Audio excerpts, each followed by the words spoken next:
When I asked my mom about the Hawaii trip I'd paid $22,000 for, she said it like nothing. "Oh, we already went last week, only for family." The phone almost slipped from my hand. Only for family. The words burned colder than the buffalo snow outside my window. I drained my savings trying to hold this family together after my divorce, and somehow I was the one left out. That night, I didn't cry, didn't scream.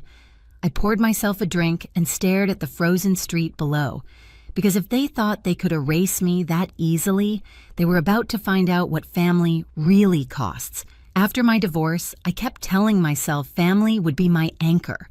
When everything else collapsed, my marriage, my sense of direction, the house that suddenly felt like someone else's, I thought going home would make it better.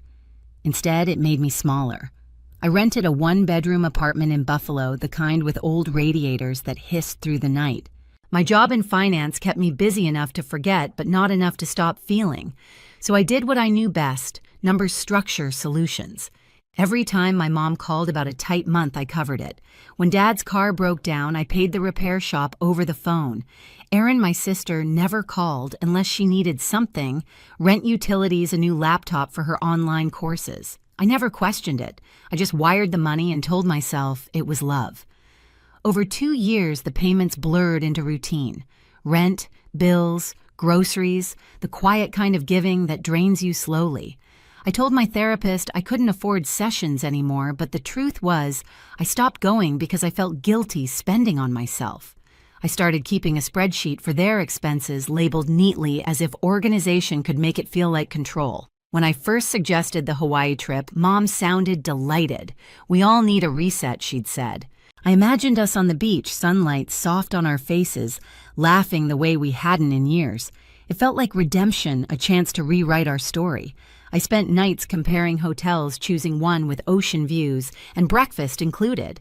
I booked snorkeling tours, dinners, airport transfers. Every detail perfect. I told myself the money didn't matter. I wanted to see them happy again. Maybe then they'd look at me and see more than the daughter who failed at marriage. On the night I booked the flights, I sat at my desk staring at the confirmation email glowing on my screen. My reflection in the glass looked tired but hopeful. I didn't know that hope was the most expensive part of the trip. The next morning, Mom texted a simple, "Got it," with a heart emoji. I smiled back, not realizing that message would be the last time she'd treat me like part of the family. Because the truth, betrayal doesn't come all at once. It builds quietly, one payment, one favor, one unanswered thank you at a time. The call came on a gray Saturday morning, one of those Buffalo days when the sky looks like wet concrete. I had my coffee in hand, my to-do list open, the kind of morning where you think you're finally getting your life together. Then I saw Mom's name light up my phone. I answered with a smile I didn't realize I still practiced. "Hey, Mom, how's the Hawaii planning going?" There was a pause too long to be bad service. "Oh," she said finally, her tone clipped, almost bored. "We already went last week. Only for family." For a second, I thought she was joking. My laugh came out brittle. "What do you mean, went?" "I booked those tickets. All 4 of them." "Yes, you did," she replied, her voice smooth like she was explaining something obvious. "It was lovely, Louisa. We just needed some time together. You've been so busy with work." I opened my mouth, but nothing came.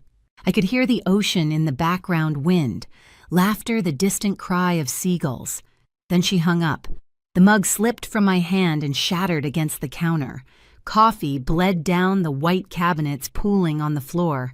I stood there numb, listening to the radiator hiss like it was mocking me. Only for family. I spent the rest of the day trying to convince myself I'd misunderstood. Maybe there'd been a mix-up, a surprise, anything that didn't mean what it sounded like. But when I checked the email receipts, I saw it clearly, my name nowhere on the itinerary. I'd paid every cent, but the guest list was just them. The next few days blurred. I went to work, smiled through meetings, signed off budgets, but inside something was unraveling. Every transfer I'd ever made to them flashed through my mind like a ledger of humiliation. Bills, rent, car repairs, all the little ways I'd tried to buy belonging. One night, I pulled out a photo from years ago, Thanksgiving, before the divorce. Mom and Dad stood in the center, Aaron next to them, arms linked. I was off to the side, holding the camera remote half cut from the frame. I hadn't noticed it then, but now it felt like a prophecy.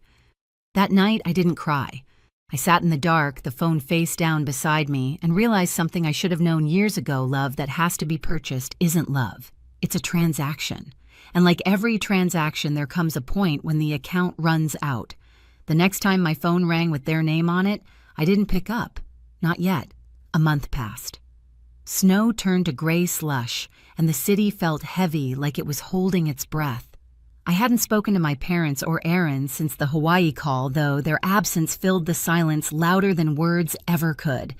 Then one evening, while I was sorting through reports at my kitchen table, my phone buzzed. Aaron's name flashed across the screen. For a second, I almost didn't answer, but curiosity habit won.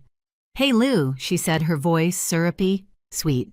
"Listen, the rent's overdue again. The landlord's been on my back. Can you send $2,000? Just until next week." I stared at the glowing numbers on my laptop. 2,000. My mind went back to the trip to her smiling somewhere on a beach I'd paid for. "Only for family, remember," I said softly. What she asked, the sweetness cracking. "You heard me." The silence that followed was thick and ugly. Then she laughed sharp and fake. "Don't be ridiculous, Louisa. You're family. You've always helped us. Not anymore." I ended the call before she could argue. My hands were shaking, but not from fear, something colder, cleaner. Relief. I opened my banking app, scrolled to the automatic payments I'd set up years ago: rent transfers, car insurance, phone bills, even their internet. My fingers hovered, then tapped cancel. One by one, the confirmations popped up. Canceled. Canceled. Canceled. Each click sounded like a door closing for good. When I was done, I called my financial advisor. "I want to secure my accounts completely," I told her. "New passwords, two-factor verification, everything." She didn't ask why. Maybe she didn't need to. The next morning, I drove to the bank, handed over my ID, and signed the forms. My advisor slid them back to me, nodding. "You're taking control," she said quietly. I smiled. Finally. Outside, the wind cut sharp against my cheeks, but it felt different now, like it was clearing the air. That afternoon, I called a locksmith. "Can you install new locks and a camera system?" By evening, Mike the technician was at my door. A big man with steady hands, the kind of guy who didn't ask questions. He replaced the old brass lock with a heavy deadbolt, mounted a camera above the frame, and showed me the app to monitor it. When he left, I stood by the door, watching the feed. The blinking red lights stared back at me, steady and unbothered. For the first time in years, my apartment felt like mine. I poured myself a glass of wine, sat on the couch, and stared at the quiet street below. Somewhere out there, Aaron was fuming, Mom was plotting, and Dad was pretending not to notice. They'd call again. I knew it. But this time, I was ready. It didn't take long. 2 days later, the doorbell rang, 3 sharp buzzes that cut through the quiet like a blade. I froze, staring at the small screen on my phone that streamed the camera feed. There they were. Mom in her thick fur coat, arms crossed like she was about to fire someone. Dad beside her shoulders, slumped eyes darting everywhere but the camera. Erin, of course, in front, lip gloss, shining her phone in hand, pretending this wasn't humiliating. And next to her, a man in a gray suit clutching a briefcase. I didn't even need to hear him speak to know who he was. I took a slow breath, walked to the door, and opened it just enough to show my face. Louisa. Mom said first, the practiced calm in her voice barely hiding irritation. "We need to talk." "I'm listening," I said flatly. The man in the suit stepped forward. "Ms. Mercer, I'm representing your parents and sister. They're concerned about your recent financial decisions. They've asked me to mediate before this escalates." "Escalates," I repeated, leaning on the doorframe. "You mean before you drag me into court for cutting off your allowance?" His jaw tightened. "They feel your choices are erratic, potentially unstable." Aaron scoffed behind him. "We just want to help Lou. You've been through a lot." My laugh was short, bitter. "Help? You went on a trip I paid for and didn't even tell me. You don't want to help, you want control." "Watch your tone," Mom snapped. "We're family." "Right," I said. Only for family wasn't that it. Her face twitched, but she didn't reply. Dad finally spoke, voice low. "Louisa, be reasonable. You know they depend on you." I looked at him, at the same man who used to teach me how to balance a checkbook, who once said independence was everything. "They're grown adults, Dad. They can depend on themselves." The lawyer cleared his throat. "If you refuse support, we'll have to file for guardianship to protect your assets and theirs. It's not uncommon in cases like this." That word guardianship hit me like ice water. They weren't just trying to guilt me. They were trying to own me. I straightened, meeting the lawyer's eyes. "Then I'll see you in court." And I shut the door in their faces.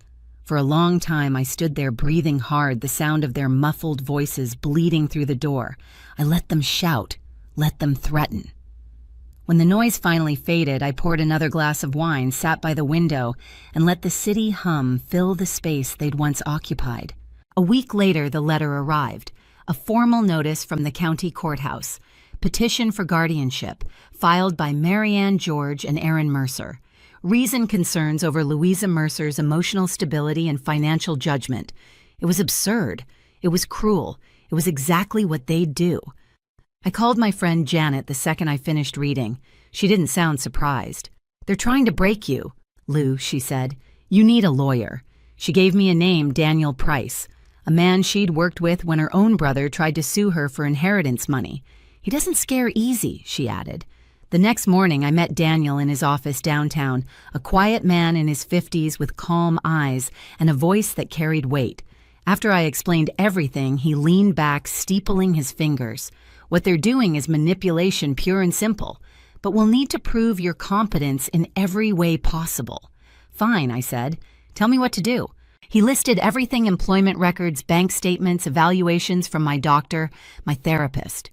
"If they're going to paint you as unstable, we'll show them the opposite." For the first time in months, I felt steady. I wasn't fighting alone anymore. 2 weeks later, I walked into the courthouse.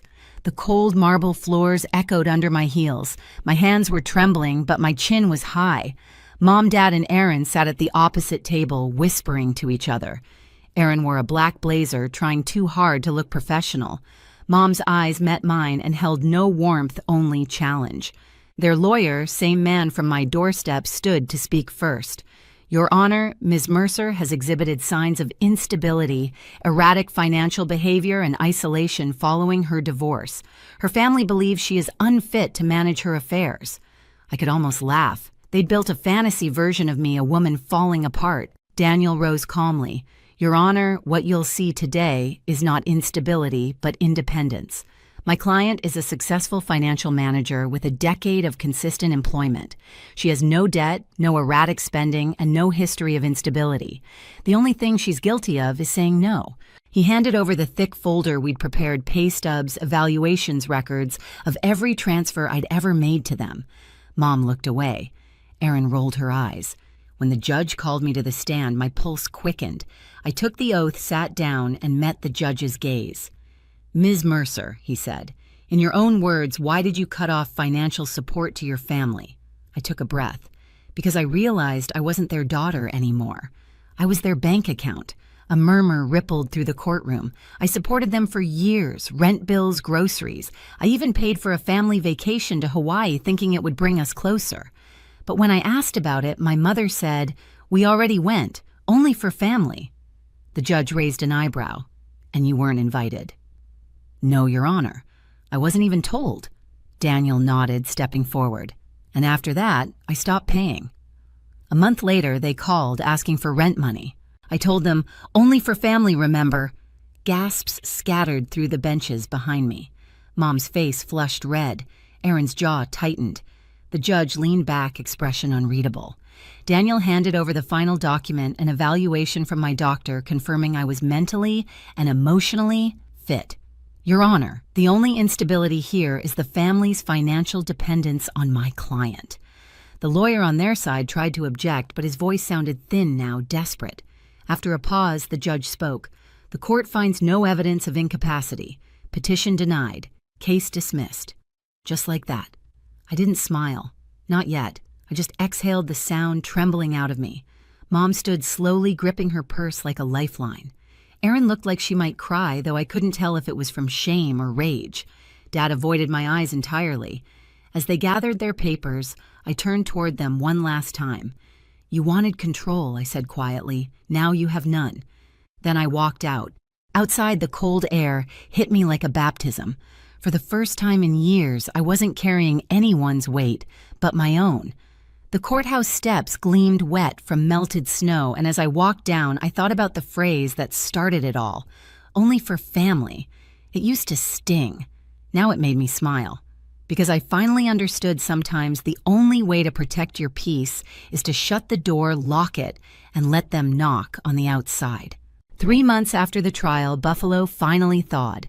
The snow melted into quiet streams along the sidewalks, and for the first time in years, the city didn't feel like a cage. I moved into a new apartment, smaller but bright, with wide windows that let the afternoon light spill across the floor. The silence here was different, peaceful, earned. I spent my mornings making coffee, not checking my phone for payment reminders.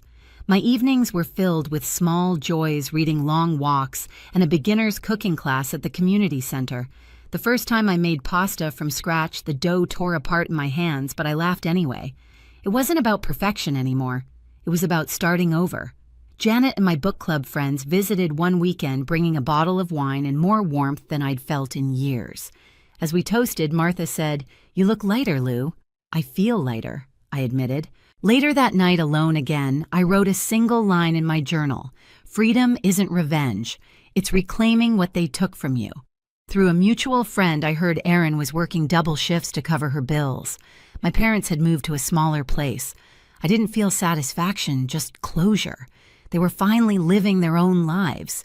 I stood by my window, watching the city glow in the soft spring dusk, and whispered to myself, only for family. This time it wasn't pain, it was peace. That night I sat by the window lights of Buffalo, flickering like quiet promises. For years I'd mistaken sacrifice for love, silence for peace. But losing everything had taught me something simple. Family isn't defined by blood, it's defined by respect. They said, only for family. I learned that real family doesn't demand your wallet to prove your worth. So I kept my boundaries, my freedom, and my name. If you've ever had to walk away from people who claim to love you, share your story below. Someone out there needs to know it's okay to choose yourself.